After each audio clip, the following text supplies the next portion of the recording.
उत्तर प्रदेश विधानमंडल का सत्र आज से प्रारंभ होने जा रहा है। सदन की कार्रवाई में भाग लेने के लिए आए हुए सभी सम्मानित सदस्यों का मैं हृदय से स्वागत करता हूं। उत्तर प्रदेश का विधानमंडल देश के अंदर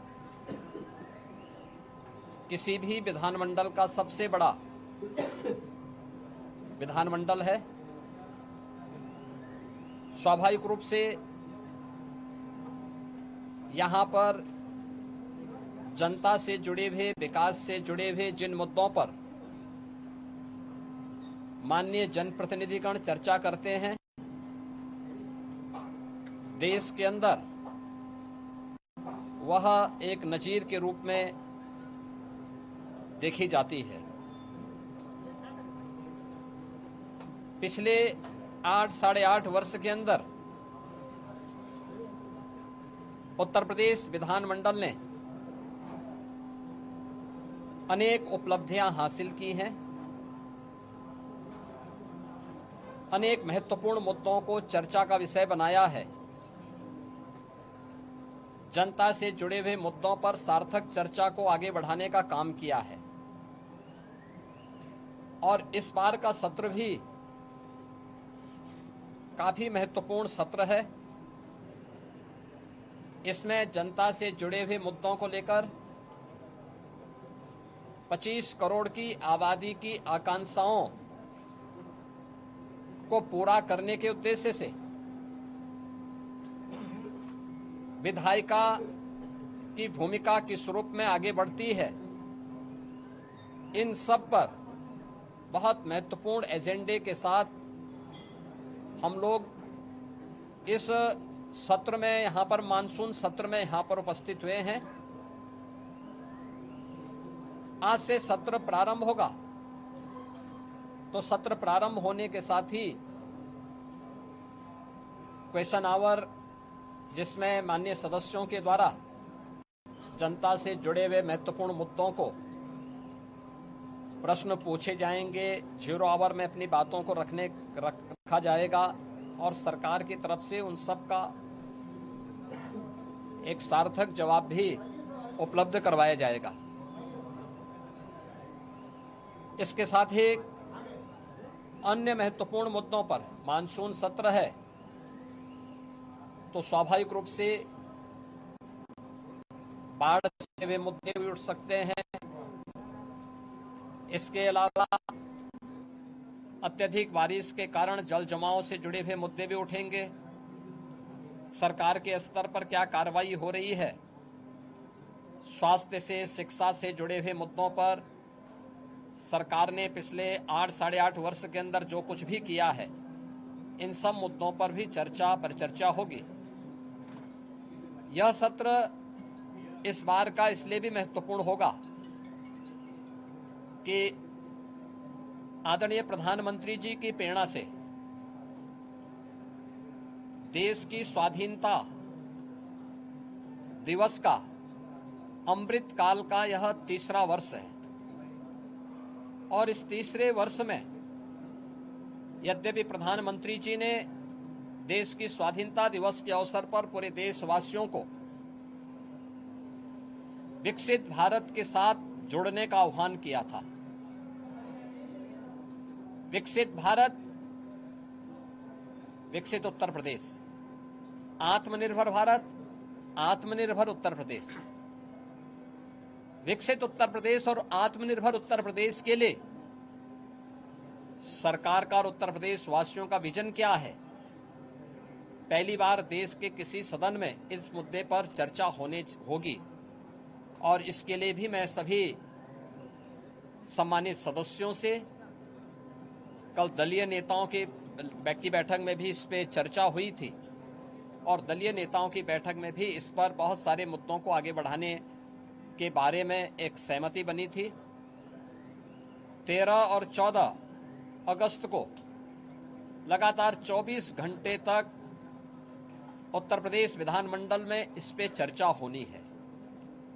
और चर्चा के बाद सरकार के द्वारा कैसे इस विजन डॉक्यूमेंट को नीति आयोग के मार्गदर्शन में, विशेषज्ञों के सहयोग के साथ, आम जनता के साथ साथ हर तबके के नागरिकों की सहभागिता इसमें सुनिश्चित हो, इसको लेकर के विस्तृत कार्य योजना की घोषणा भी हम लोग सदन में करेंगे और उस कार्यक्रम को आगे बढ़ा करके आगामी 25 वर्ष की कार्य योजना को लेकर के सरकार अपने विजन को सदन के पटल पर रखेगी और उस कार्यक्रम को एक समय सीमा के अंदर तैयार करते हुए विकसित भारत, विकसित उत्तर प्रदेश के इस संकल्प को आगे बढ़ाने की चर्चा का केंद्र बिंदु हमारा सदन बनेगा।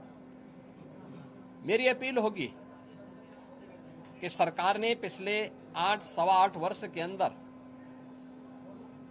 प्रदेश के विकास को लेकर के, प्रदेश की अर्थव्यवस्था को लेकर के, प्रदेश के इंफ्रास्ट्रक्चर को लेकर के, प्रदेश में गरीब कल्याण को लेकर के, समाज के हर एक तबके को लेकर के, क्या गांव है, क्या गरीब है, क्या किसान है, क्या श्रमिक है, क्या युवा है, क्या महिलाएं हैं, क्या व्यापारी हैं, इन सबके उत्थान के लिए बेहतरीन प्रयास किए हैं और उसकी चर्चा देश के अंदर भी होती है। देश उसको सराहता है। तमाम राष्ट्रीय और अंतर्राष्ट्रीय संस्थाओं ने उसकी मुक्त कंठ से प्रशंसा की है। उत्तर प्रदेश के परसेप्शन में जमीन आसमान का अंतर आया है, लेकिन उस सब के बावजूद हम स्वागत करेंगे उन सभी प्रस्तावों का जो सदन में चर्चा के लिए आएंगे, जनता से जुड़े हुए होंगे, उत्तर प्रदेश के विकास से जुड़े हुए होंगे, उत्तर प्रदेश के युवाओं से जुड़े होंगे। उन सभी मुद्दों पर चर्चा करने के लिए सरकार तैयार है। सरकार ने अपने कार्यक्रम का हिस्सा भी बनाया है कि इन सब पर जवाब सभी विभाग उसका उपलब्ध कराने के लिए तैयार होंगे, लेकिन एक सार्थक चर्चा हो, नकारात्मकता न आए, न्यूसेंस क्रिएट करके हम लोग जनता के जुड़े हुए मुद्दों पर समय को जाया न करने दें। ये मेरी अपील सभी अपने प्रतिपक्षी दलों से भी होगी कि वे इन सभी बातों को ध्यान में रख करके अगर सदन में इन मुद्दों पे चर्चा कराएंगे तो एक सार्थक चर्चा भी हो पाएगी, हम किसी निष्कर्ष पर पहुंच पाएंगे।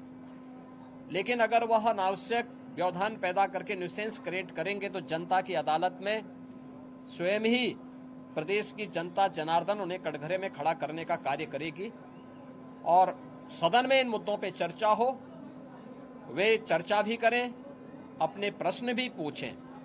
मुद्दों पर आधारित किसी भी चर्चा का जवाब देने के लिए और उस बहस को सार्थक स्तर तक पहुंचाने के लिए सरकार का पूरा सहयोग प्राप्त होगा। सरकार इसमें पूरी तरह तैयार है। मैं एक बार फिर से उत्तर प्रदेश विधानमंडल के सदन की कार्रवाई को प्रारंभ होने के अवसर पर प्रदेश भर से आए हुए सभी माननीय सदस्यों का हृदय से स्वागत करता हूं और मुझे विश्वास है कि स्वाधीनता दिवस के पूर्व हम लोग उत्तर प्रदेश के विजन डॉक्यूमेंट को प्रदेश के अंदर चर्चा का केंद्र बना करके आम जनमानस को पहली चर्चा का केंद्र विधान भवन, हमारी विधानसभा, विधान परिषद में इस पर हो और उसके उपरांत आम जनमानस के भी हम इस मामले में सुझाव लेंगे, अलग अलग तबके के सुझाव लेंगे। फिर इसको लेकर के हम लोग उन सुझावों को कलेक्ट करने के साथ ही उत्तर प्रदेश को एक व्यापक कार्य योजना देने में सफल होंगे। वो विजन डॉक्यूमेंट के रूप में विशेषज्ञों के साथ मिलकर के आगे बढ़ेगा और जब भारत 2047 में विकसित होगा तो उत्तर प्रदेश भी विकसित भारत की यात्रा में विकसित उत्तर प्रदेश बनकर के तैयार हो। इस विश्वास के साथ यह चर्चा का केंद्र बिंदु हमारा सदन बन सके। सभी सम्मानित सदस्यों से मेरी अपील होगी, इस पूरे कार्यक्रम में भाग लेने वाले सभी सम्मानित सदस्यों को मेरी शुभकामनाएं हैं। धन्यवाद। अखिलेश यादव ने 24 घंटे सदन चलाने को लेकर कहा है कि पागलपन है। देखिए, ये विकास के प्रति सरकार और भारतीय जनता पार्टी की प्रतिबद्धता है। स्वाभाविक रूप से उनके एजेंडे में विकास नहीं है। सस्टेनेबल डेवलपमेंट गोल्स पे जो गरीबों से जुड़े हुए मुद्दे थे, उत्तर प्रदेश की बेहतर शिक्षा को लेकर, बेहतर स्वास्थ्य सुविधा को लेकर, कृषि विकास की दर को बढ़ाने को लेकर, स्किल डेवलपमेंट को लेकर, रोजगार को लेकर के जब हमने 36 घंटे तक सदन चलाया था, तब भी समाजवादी पार्टी ने सदन का वॉकआउट किया था। तो ये लोग, विकास इनके एजेंडे में नहीं है, इसलिए वे लोग इस प्रकार की वे सिर्फ